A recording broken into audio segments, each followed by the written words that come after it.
ያገሬ ልጆች ይህ ቪዲዮ አንዴ እንድትመለከቱት ፈልጋለሁ። ይህ አደባባይ ደግሞ ማለት ነው ዘላንድ ኦፍ ዊዝደም ይባላል።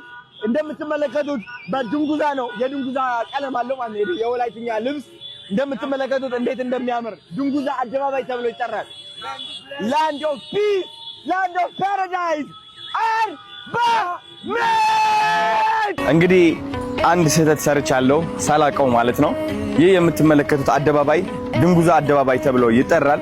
ያው ድንጉዛ አደባባይ ደግሞ የጋሞ ድንጉዛ ያለው የራሱ አመጣጥና የራሱ ስዕል አለው። እንግዲህ እኔ ደግሞ ባለማወቅ ይህ ድንጉዛ የወላይታ ድንጉዛ ነው ብዬ ተናግሬያለሁ። ተመሳስለውብኝ ይህ ከንጽህና ካለማወቅ የመጣ ስህተት ነው።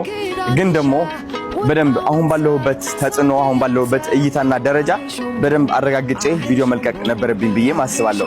ስለዚህ ይቅርታ መጠየቅ ፈልጋለሁ። ብዙ ሰዎች እንደተከፉ መረጃ ደርሶኛልና ይቅርታ ልጠይቃችሁ ፈልጋለሁ። እቺ መጽሐፍ ደግሞ እንደ ስጦታ ተሰጥታኛለች በታደለ ታደሰ ማለት ነው። የአርባ ምንጭ መምህር ነው። እንግዲህ እዚህ መምህር ሆኖ ያገለገለ ከሃይ ስኩል ጀምሮ እስከ ተላላቅ ትምህርቶች ማለት ነው። እና ላንብላችሁ ፈልጋለሁ እቺ ግጥም። እሺ እቺ ግጥም ምን ትላለች?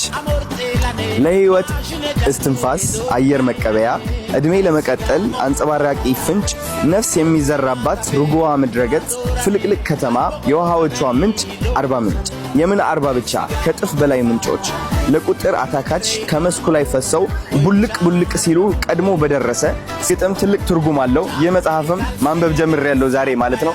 አርባ ምንጭ ለኔ ትልቅ ውላችሁልኛል። ትናንትና የሆነ ቪዲዮ ፖስት ብያለሁ። ይህ ቪዲዮ ምንድነው? እንደ አንድ አዶናይ መንፈሴ ተቀይሯል። አሁን መንፈሴ የተቀየረው ደግሞ ወደዛ ጫካ ስገባ ነው። የአርባ ምንጭ ውሃ ስቀምሰው ውስጤ የተሰማኝ ነገር አለ። እውነቴን ነው የምላችሁ። እዚህ ስመጣ ለአንድ ቀን ነው የመጣሁት፣ ግን ለሶስት ቀን እቆያለሁ። ከዛ ተመልሼ ግን ለወራት መቆየት እፈልጋለሁ። ያን ያህል ነው እቺን ከተማ የወደድኳት።